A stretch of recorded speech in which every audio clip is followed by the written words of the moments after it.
Mona Sobhani, welcome to the podcast. Hi, thank you for having me. Of course. Thank you so much for being here with our connection, Royce. I mean, we kind of we're just talking about him a little bit. Great podcast that we had together. But yeah, just to give a little kind of introduction, a little bit. You were just telling me how you studied cognitive neuroscience as your Yeah, PhD. yes. Yeah, I studied physiology and neuroscience in undergrad at UC San Diego, and then, but it was much more cellular and molecular based. So then, Mm, and I had always wanted to study what we call higher level neuroscience. So I had to go to grad school to do that. So I went to USC, University of Southern California, and did their neuroscience graduate program. And my focus was on cognitive, which meant that I did structural and functional neuroimaging, so MRI stuff. mm. Nice. Yeah, that is really interesting. I actually also started my major in neuroscience because I was really interested with just that. But something along the way, I think it was all the classes I was taking, like chemistry and It's neuro a lot of hard yeah. science. Yeah. Yeah, and I think I took all the hard ones for some reason, like my first semester and somehow or second, and I ended up switching to psychology just to give it a try, adding some psychology classes, and it was more natural to me. It was more. I've Yeah. always found like the classes are not math heavy, science heavy. It's Oh more, man. Yeah. I mean, yeah, science is not easy. It's yeah. a lot. Yeah. I was pre-med, I think. And then Mm, uh I mean, I think I was always a neuroscience major, but I was planning to go into medicine, and then I volunteered at a hospital and I hated it. And so then I was like, well, I can't be a doctor because I hate wow. being in the hospital. So Mm, so yeah, then me I was like, too. but I really like neuroscience. I was like, I really like neuroanatomy. I really like brains. So I was like, oh, I'll just focus on that.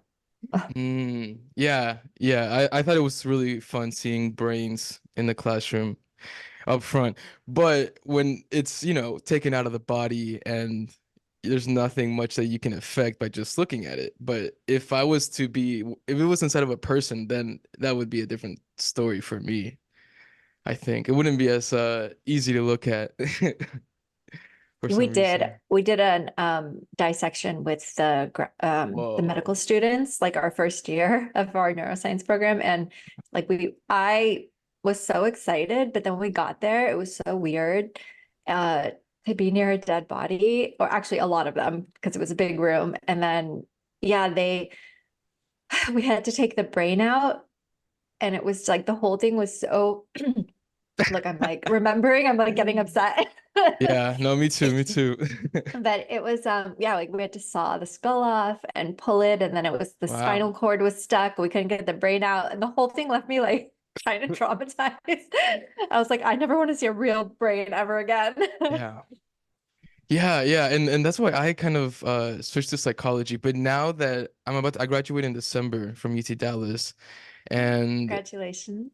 thank you, thank you. And so now I get to like re-choose a field for my PhD, and I'm really interested in cognitive neuroscience again because I feel like study-wise, like um, I feel like it's like maybe the most interesting in a way. It's a combination of everything, and Yeah, well, I obviously like it. I chose it. Um, I didn't like cellular molecular because it's like a lot of time in the laboratory, which I mhm. did in undergrad, and I hated it. So, and you get to work with, if you're doing human subject research, you get to meet people and work with people, and I just think it's much more interesting. Yeah, so I'm with you. Did you what type of research did you do for your PhD? Uh, I was interested in psychopathic traits, so I was really into Mm, psychopaths. So we wow. looked at certain networks in the brain related to those traits, like callousness, unemotional, psychopathic Mm, traits. wow. Did you ever so when was that jump where you kind of started being did you ever research, I guess is my question, like the spiritual or like yourself? Uh, Did you ever do anything of yourself? no, like when I was, Okay. let's see, when I was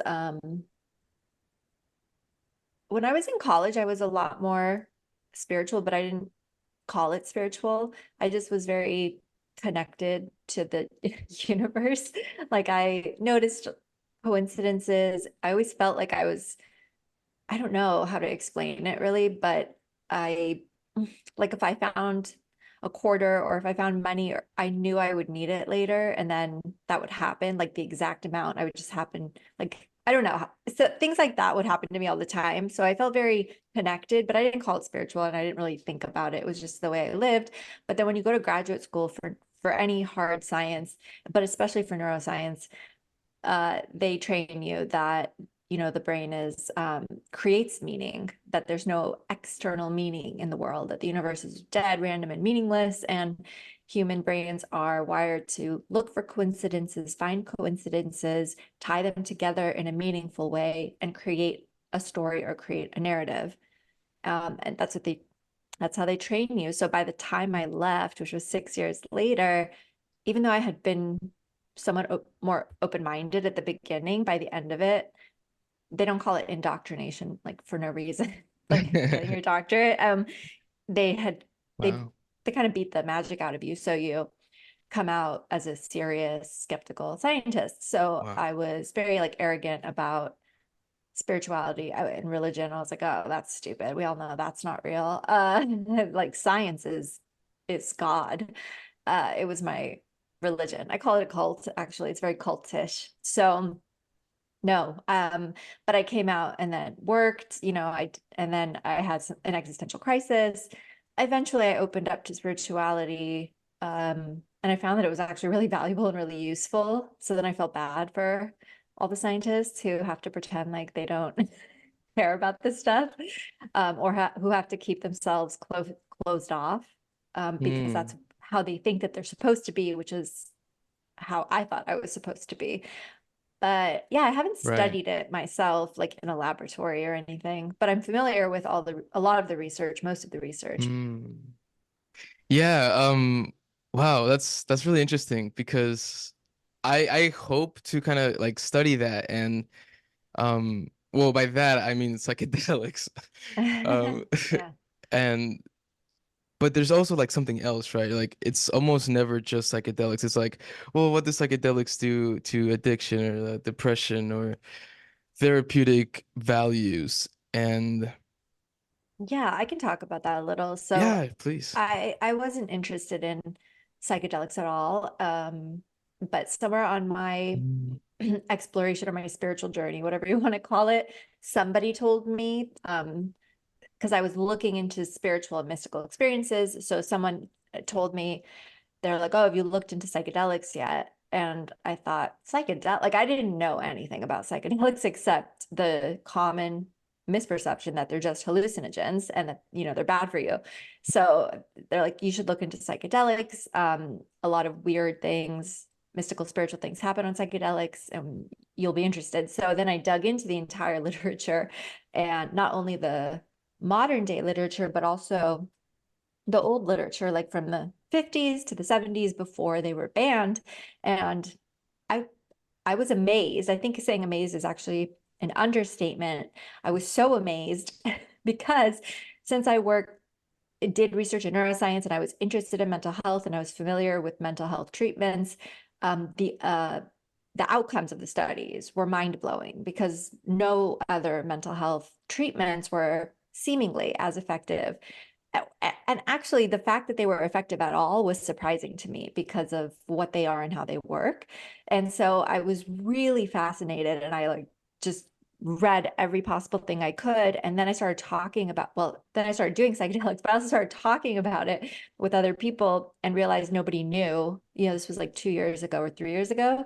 It wasn't as big as it is now or as mainstream. And so I decided to start writing, like summarizing the science in easy to understand ways so people could understand why is this important. So then I started writing this journalist who was also writing about psychedelics handed her Substack off to me, and I started writing. And I did that for 2 years. So yeah, I think I think they're really fascinating, the Hmm. way that they work, which we don't really understand. But even from a subjective perspective, people can tell you how it healed them, if it healed them in some way. And that's interesting in and of itself. But then also when they describe, like the research from Johns Hopkins showing people who had mystical experiences were much more likely to have better outcomes on depression and longer lasting outcomes. Like that kind of thing is really interesting. Mm. Yeah, and it's interesting as well how much um people do it recreationally and people have like these experiences um all the time, and but a lot of the times it can be a bad experience even if sometimes the setting is perfect. Like maybe just a person is having a bad day or something, and then maybe the best thing wouldn't be then to give them a psychedelic. Yeah, you have to kind of, I mean, I never do, let me put this, I never do, and I never recommend doing a psychedelic when you're in a really bad headspace.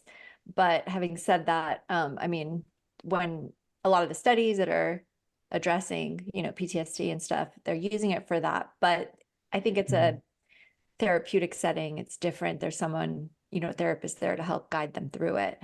But yeah, if you're doing it recreationally, the thing with psychedelics, like it's a coin flip. Like you never know what you're gonna get. But if you're not in a good state of mind, it is much more likely that you're gonna have a bad trip. Mm. Yeah, right. And like to me, I kind of wanted to draw a connection between your psychosis research a little bit and maybe some spiritual experiences. I mean, is there, because I feel like they could happen hand in hand, maybe. With the psychopathic traits, Yeah. let's see. That's interesting. Never been asked that. Like maybe these psychopathic traits can be kind of a consequence of a spiritual experience or like a bad trip, something like that. Well, so psychopathic people are they're actually very self-centered. Actually, it's interesting. They're very self-focused, very self-centered. Everything they do, well, I don't want to say everything. A lot of their actions are for themselves, which most humans are like that, but they're much more like that. They'll Right. lie and manipulate and whatever to get their way. It's all about them. And what's interesting about spiritual and mystical experiences is that you lose your ego, you lose your sense of self. If you take a psychedelic and expand and become the whole universe and have quote unquote ego death, there's no you, there's no more I anymore. And so it's an interesting dichotomy because they're like at totally opposite ends of the spectrum. So maybe that's what they need is to have drop some acid and have ego death. Right. Right. Yeah, and that kind of brings me back a little bit to something that I wanted to talk about earlier. Just this concept of how universities kind of enforce this doctrine of a certain way to think about you said interpretation, right? Like the brain interprets everything, Yeah. and that's what. Oh, you mean how they train us? Yeah, is that right? Like what did I summarize it? Yeah, we interpret. Yeah, we create meaning. Yes, you're right. And Okay. everyone interprets things differently based on their past experience. I think of it like your brain is a filter and it has to filter the information that's coming into it. And what determines what your filter is are a lot of things, like your personality, the environment you grew up in, the parents you had, and every experience you ever had in your whole life shapes that filter. So, um, yeah, so that's how they train us is with that, which is true. I mean, actually, the research does show that is how we work. Mm.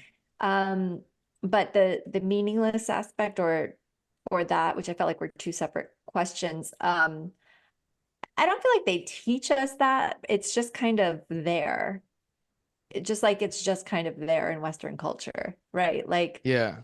um the way that they oh, for example, here's what I remember in our one of our cognitive classes, our professor said he was teach I think he was teaching us about schizophrenia, and he was saying like, oh, delusions and hallucinations. And he's like, like a lot of the people from the Bible, I, who've had visions, or a lot of stories from history and stuff of people who had visions, like they were probably just schizophrenic. Right.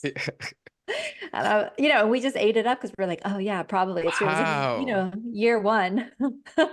So you're just like That's a, great. little babe in, so you're just learning and you're like, oh yeah, maybe they were schizophrenic. And then that just drops into your, yeah, awareness. Mm. Um, yeah, so little things like that. Yeah, maybe they were on mushrooms or something. Yeah, now there's all this in the psychedelic space talk about like maybe they were on, yeah, they were So actually on some sort of psychedelic. yeah. I mean, yeah, I love this is gonna be a very far reach. But um it's I like to think about um how can those experiences and delusions happen like without psychedelics? Because like what does the psychedelic do that kind of shows you that it's a delusion and that or like shows you an actual hallucination? But like what is maybe not what is it doing in the brain because I guess it is kind of switching up. There is like a way that it works, but Yeah, there are there are other, so a psychedelic is what's called an altered state of consciousness. And in regular neuroscience, we focus on basically normal states of consciousness, which is like what you and I are doing right now. I'm awake, I'm sober, I'm not sleepy, I'm alert. This is a normal waking state of consciousness, but psychedelic is right. an altered state of consciousness. And there are other altered states like meditation, like hypnosis, and if you do breath work, you can get into an altered state.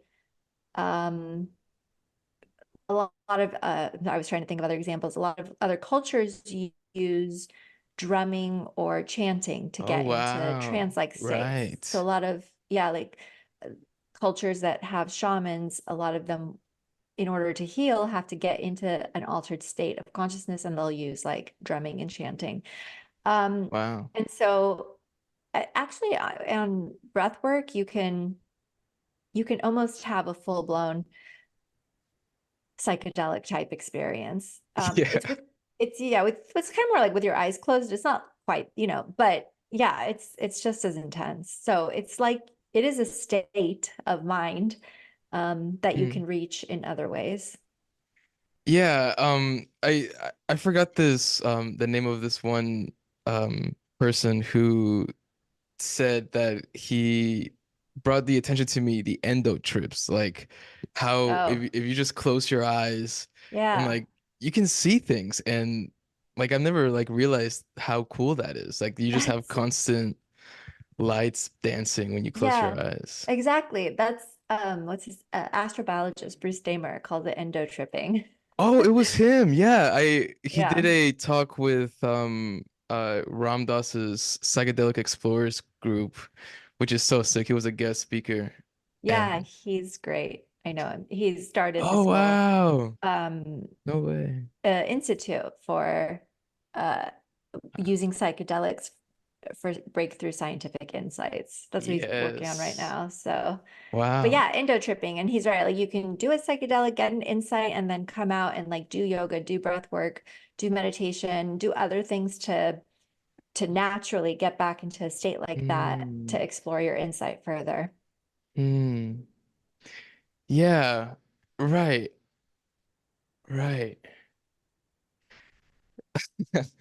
Yeah, I'm Oh, I'm I'm was so that sorry. deep? You got Yeah. excited.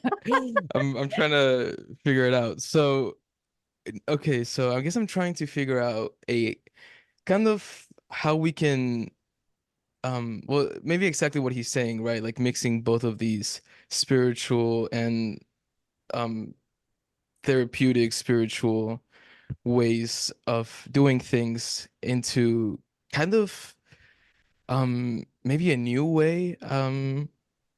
Maybe um I don't know. I mean I Yeah. see, yeah. Well, Go I ahead. think so one thing that I thought was really interesting about psychedelics that I then experienced firsthand was okay, so when I was I decided one day, a few years ago, I was like, I'm gonna do LSD. I'm gonna drop some acid. I'm gonna have a friend babysit me. And so I found this handbook from the 70s or 50s. No, it's the 50s. And it's literally called like the LSD handbook. And it was written by a group or two therapists or a group of therapists who had been using it to do therapy with their patients. So it's like this really comprehensive book. Mm, And actually, from the 1950s to the 1970s, therapists used to do, um, they would also take the drug with their patient and they would right. do therapy together. And it would be the whole like 8 hour day, 8 to 10 hour day.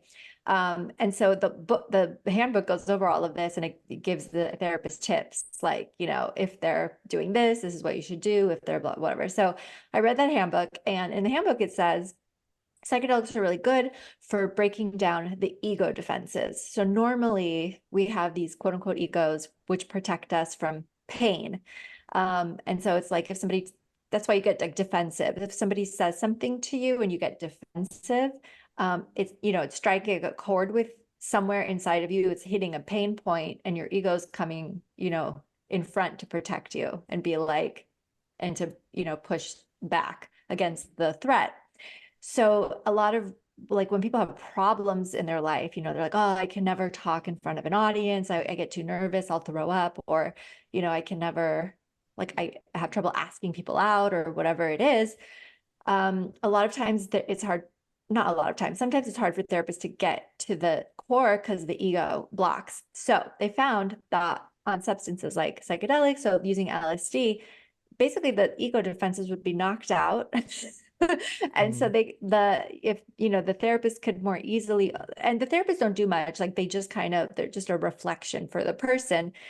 And they would have the person make a list of questions beforehand, like, what do you want to ask yourself? Like, what do you want to know the answer to? You're going to give yourself the answer. And that's what happens. They make a list of questions, they go in, and, about 4 hours into the trip, when they're coming into a space where they can look at the questions and ask themselves, they would like immediately get answers, very honest answers without the defenses, without the shame, without the embarrassment. They could just say things, and that's what the medicine helped with. And I think that you don't really have to do a psychedelic to do that. Like any altered state helps you with that. It's going into an altered state like drops that ego defense. It's just the depth of the state that you're in, the deeper you go, the less defense there is. hmm. Right. And something that's interesting to me is like a lot of people, like if they can get the answers, why don't they ask, I don't know, how to stop like wars and how to stop hunger and like because there's always people are always going back, you know? Yeah, that's because I mean, like I have the answer. I don't know. Right. Right. I mean, part of it I think is it's like you'd have to heal everyone. Like the reason, again, our world leaders are like not healed at all. Like how many of them have done any self Hmm. work? Like none. So they have tempers. They're defensive. When their egos are threatened, they get aggressive. Like they only care about their identities, So it's like we elect these people and then we're surprised because we elect them on the wrong things. We elect them on where they went to school. um, what, I don't know, what party they are, what are their views on X, Y, and Z issue. And it's almost like it doesn't really matter. Those things matter, but it's more important that the person is like a more highly evolved person. somebody who is not going to be triggered and defensive. That's my opinion, my personal opinion, Mm, that if we started choosing leaders who like had actually done any healing work, we, you know, like if their country was attacked, they wouldn't immediately be like, oh my God, I'm so embarrassed, you know, to like defend our national identity to the world. We have to fight back. Do you? right. Like, we're just gonna, you know, have more deaths. So Mm, I don't know. In my opinion, yeah, that's my right. opinion. Yeah, yeah, it's almost like like a self war. Like you're almost gonna kill yourself almost in a way. That Oh you yeah. And they teach you that, like, they don't teach you any of this in psychology. I mean, in neuroscience, by the way, it's more like psychology, but it's that's true. everything, every way you act on the outside is how you treat yourself on the inside. So it's like they're probably not very nice to themselves either. But Mm, yeah. yeah. And yeah, it's it's definitely the like you can't one of the things that I've come to understand with psychedelics is that somehow um the best scenario tends to happen when you kind of quiet down in a way.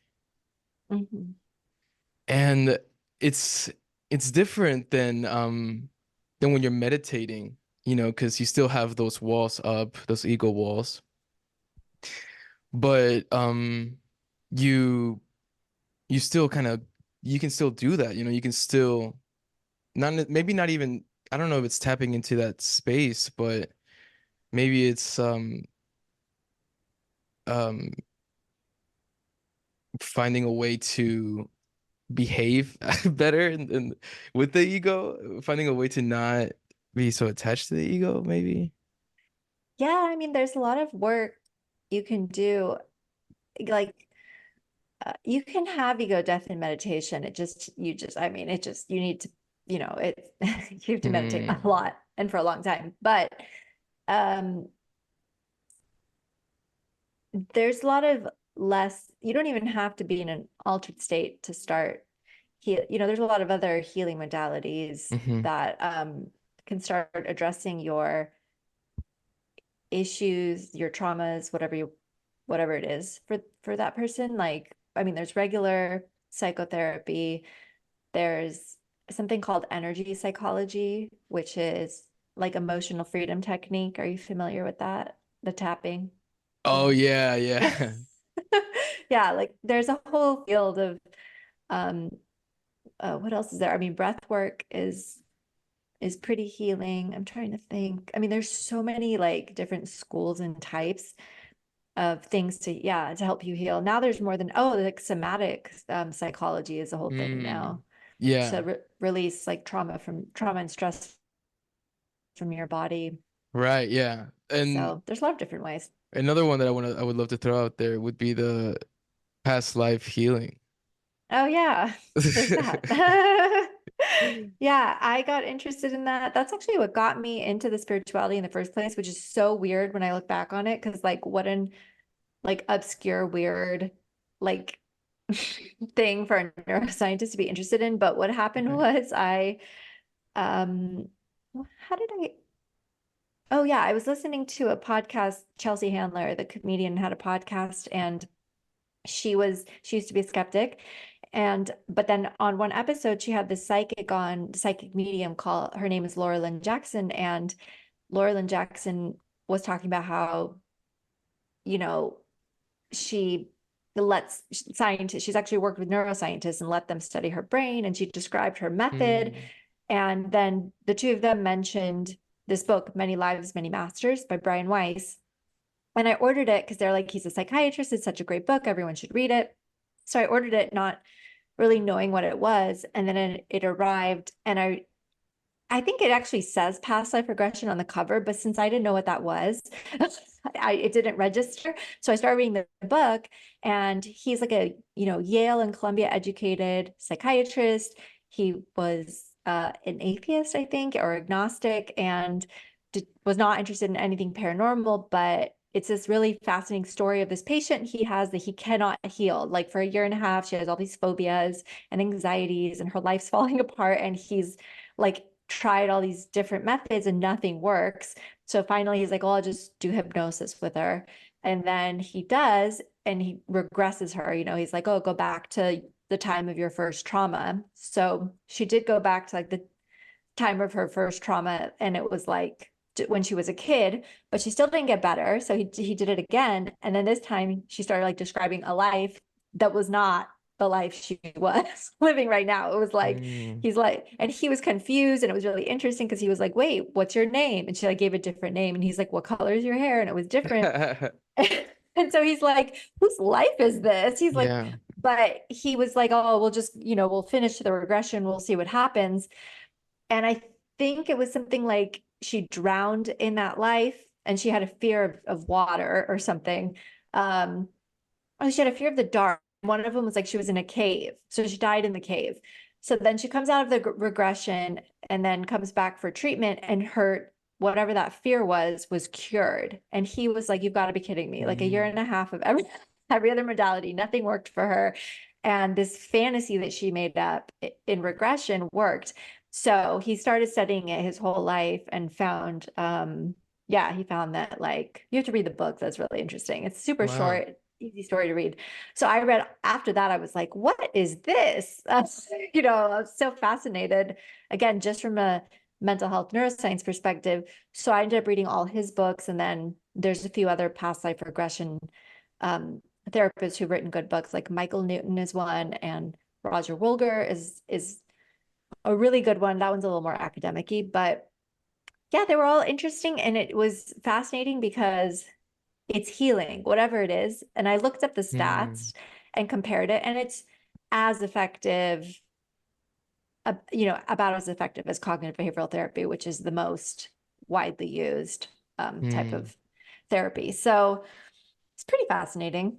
I don't know, you have to read those books to hear the crazy stories. I mean, obviously the three men those are the ones I read the most. They ended up believing that it was true because, and they tell you why, like in their books, like all the evidence, just because they've had crazy, Mm. like what there was one story where a mom came in and she got a past life regression. Like this mom had a difficult relationship with her daughter, and then comes in for this regression. I can't remember the exact story, but I just remember whatever, she got insight into why her and her daughter have like tension in this life. It was something like in a past life, she was her best friend and stole her husband. And so she had this like unexplained animosity towards her.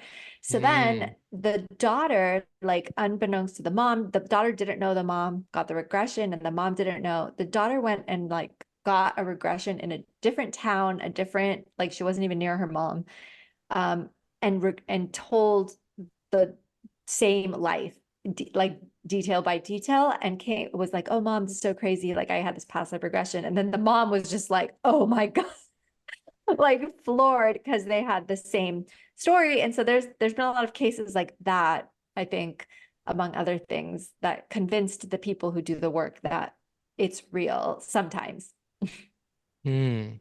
Yeah, right. I was thinking, do you have any theories on how we can, because I start to think about, well, how much of what I'm experiencing could be because of something I did in my past life right now. And it's like you start thinking about like the future almost, like what can I do now to kind of, I don't know, not are we trapped into these all these life cycles type of thing? Is there Mm, what do you think? Well, from what I've learned, I'm gonna voice cracked because I'm like, I don't know. Um, from what I've learned, that's what the healing does, actually. So what we're talking about, like healing all those wounds and all the trauma, it kind of erases it, allegedly, from your energy or whatever you want to call it. Like the Right. beingness, this consciousness, this essence that you are, that whatever continues on between, if there are other lives or whatever, um, they you just have to keep, and it's so weird, I don't like the word healing, but I don't know why I don't like it, but I have to come up with a better word. But it is. I mean, it's healing old wounds is what it is. So anything that like, hurts you or triggers you, when you heal them, and there, I guess in theory, because some of the Eastern philosophies say that you choose which like if you have like 100 things you're carrying around karma wise, like you only choose like 10 to do in a life. So Oh, wow. I don't know if it's possible to clear everything like in one life, but you clear whatever you came to Hmm. clear. So, and usually it's the biggest challenges in your life, like whatever is the biggest challenge for you is probably, yeah, your karma. Right. Right. And then, but to me, it's kind of hard a little bit to, um, what was, I got distracted by my old question that was how we can tell the difference between, like physical reality versus a consciousness reality, which the new question now that I just thought about would be, how do we know whether we're doing our karma with something we're working for or if we're adding to it, you know? Like, Well, I think that so it's like I believe that the traditions, the wisdom traditions would say that, everything is about love. Um, right. or if you're Buddhist, about good action, good thoughts, Hmm. good deeds. So I think that that is a good guiding principle, probably. Yeah. Yeah. That sounds good. That sounds good.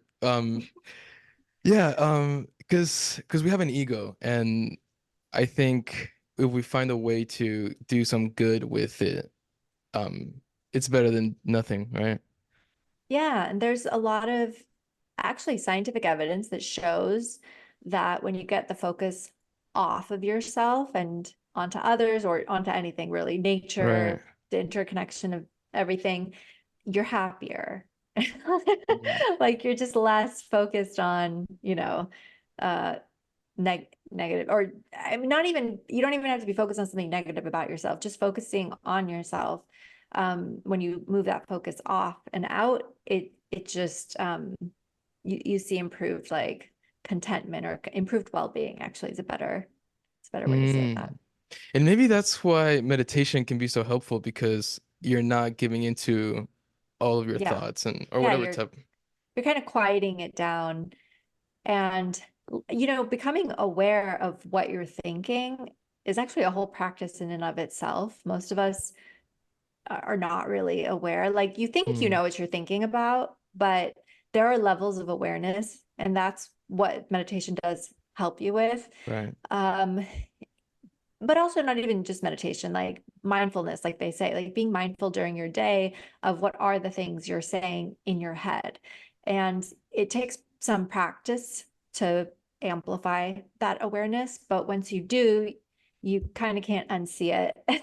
And you start to see, oh, and like whatever thoughts that you are thinking and wherever your focus and attention goes, that's your brain's filter, right? So everything, and you can start to see like maybe you grew up in an environment where it was really violent and you never knew what was going to happen next. You might, develop a tendency to constantly scan a room when you walk in, or you're hyper vigilant, you can't relax because because your body learned when you were young that you need to be able to get up and run at any second to another room. And a lot of times you're not aware of that because you've always been like that. But when you start bringing awareness to that, you can be like, oh, wow, like I'm not listening to my friend talk at all. Like my attention is all over this room. Why do I feel like I need to get up when she's in the middle of telling me a story? Like you start to become aware. And then once you're aware, you can change, right? But if you're not aware of, you can't change what you're not aware of. Right. Yeah, which it made me think that maybe those could be the delusions and hallucinations of the walking reality. Which one? What? Um, Our filters. yeah, right. In a way, not seeing things that are there, maybe the opposite of hallucination. Yes, they are. Yes, your entire reality is in a way, it is a delusion, and it's a delusion of your brain's filter, which is shaped by your Right. life's experiences. And that's why people have such different life experiences and report things so differently because they're focused on different aspects of each experience. Yeah, I mean, it's really fascinating when Yeah. you think about that because then you're like, wow, like it's not a really an objective reality at all. It's a very subjective reality. Right. Yeah, it makes me kind of think of what kind of other people out there have done the work and just took years and have already kind of gotten completely detached and taken away the filter. And because they don't have that filter, they don't feel the need to go out and tell everybody that they don't have a filter anymore or something. I think people will always have a filter. I think it's only like the enlightened Oh, spiritual beings who don't. Because, like, if you're human, yeah, there's no way. And part of it is mhm. because your brain just doesn't have the capacity to take Right. in everything. You just cannot process everything. Maybe your pure consciousness can. So on some, some people will report on when they have a mystical experience or that it's like their consciousness becomes everything, everything, and that they're aware of every part of it at once, and there's no separation. So that's what that's like, but we don't get to see that unless you're on a like deep meditative state, high on a psychedelic, and maybe when you die.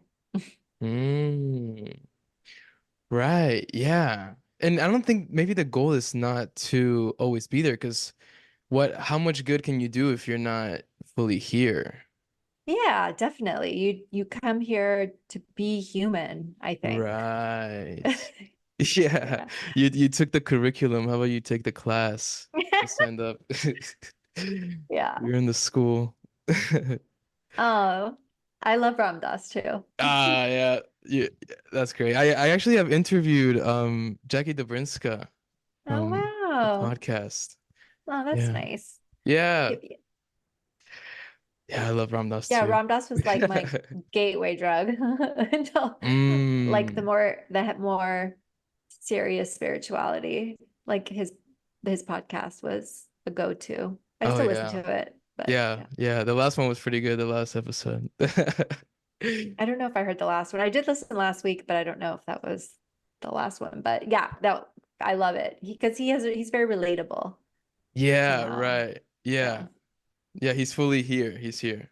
Mhm. It's so funny too, because I'll like find myself, I don't know, ruminating about something that's upsetting me, and like I'll hear Ram Dass's voice, "Be here now." Yeah. I'm like, yes, I know. So hmm hard. Yeah, and it's interesting because so many of his quotes are like not even him. He's just like quoting someone else. So Yeah. like just by listening to him, you have like so much of Mhm. other people in of Right. it of itself. So many psychologists.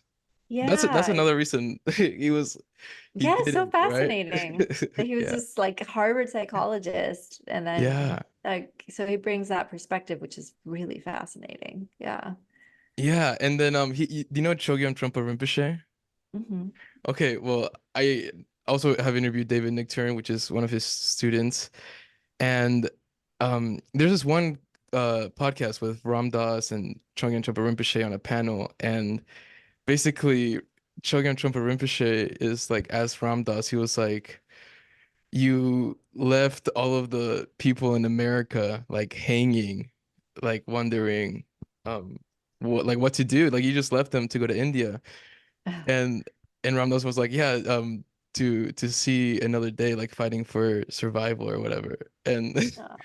but I think Chogyam Trungpa Rinpoche could bring up a good, interesting point, which is like, how like, how much can you do right now and with what you have, like, how necessary is it to take a trip to India and to see all of this proof before you can just start working with your karma, basically?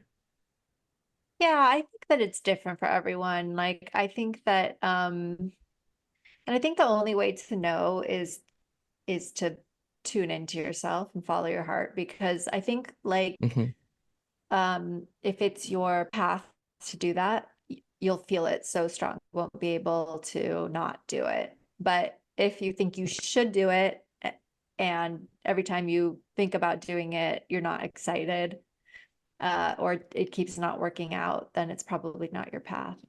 Mm, right. Yeah. Because you have to do, yeah, you have to do something.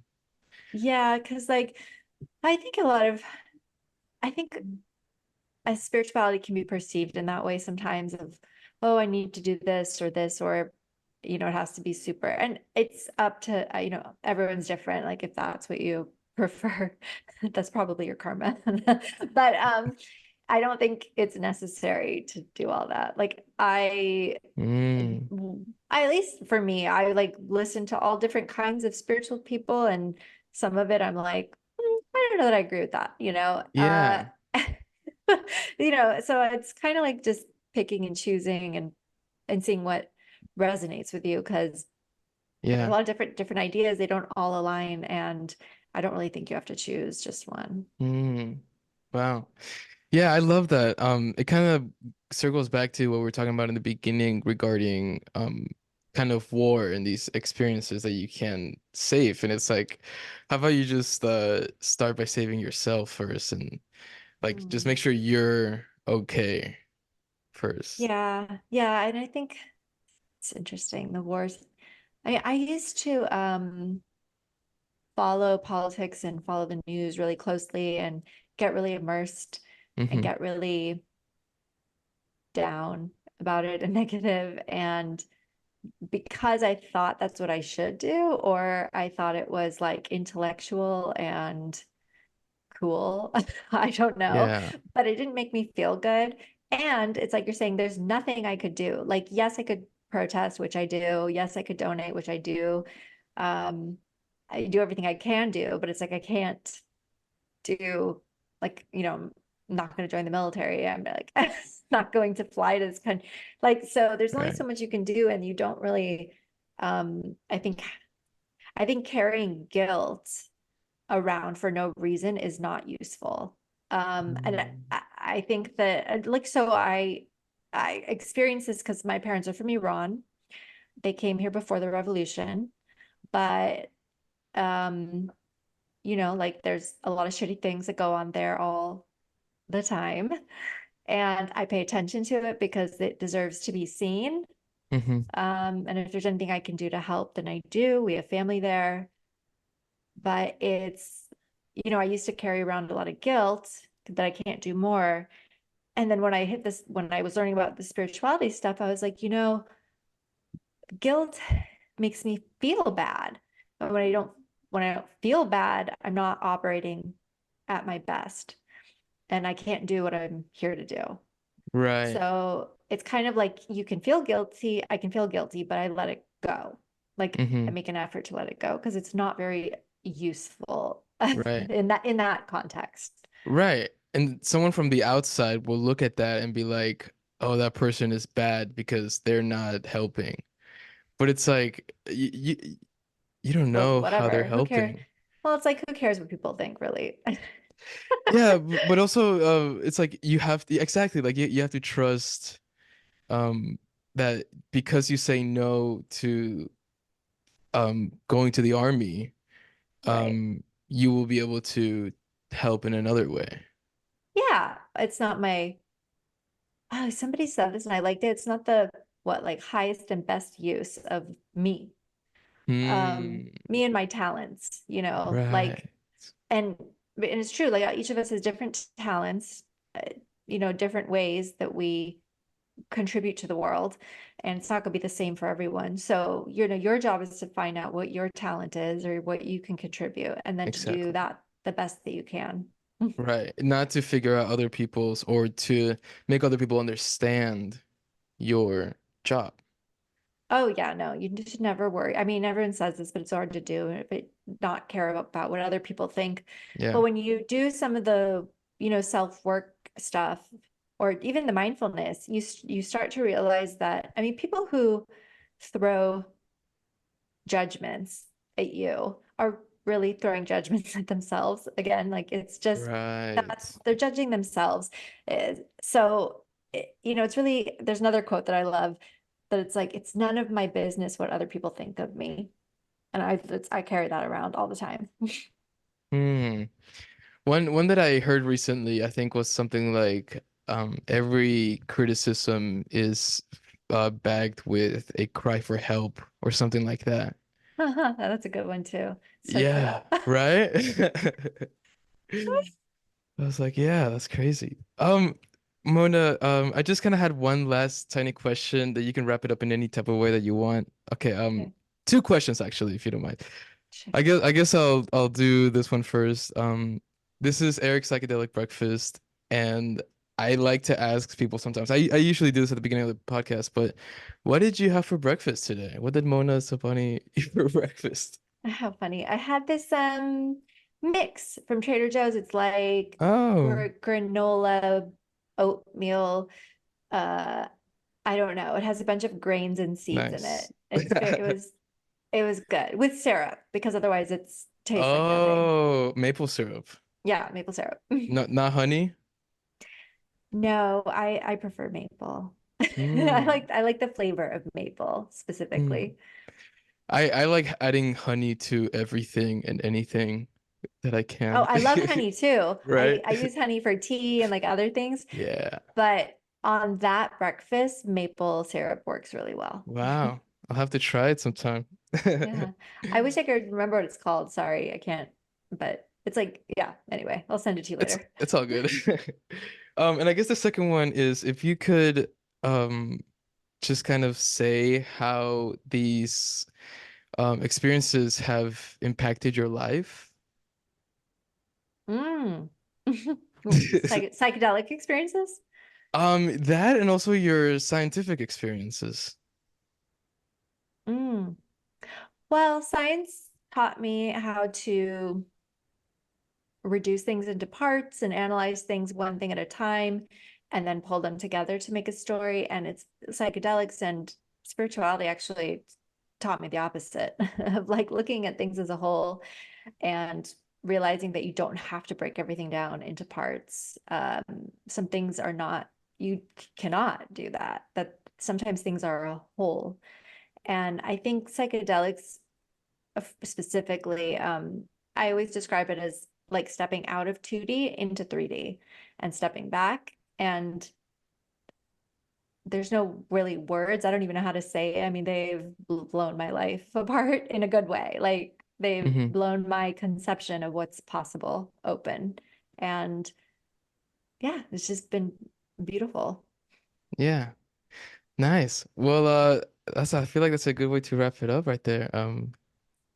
Thank you so Mon much for having me. This was fun. Thank you so much, Mona. It was my pleasure. Anytime you want to come back, we'd love to have you. Awesome. And Thank you. yeah, thank you. Have a Good great rest of your luck day. with Thank everything. you. You Thank too. you. Hare Krishna. Okay.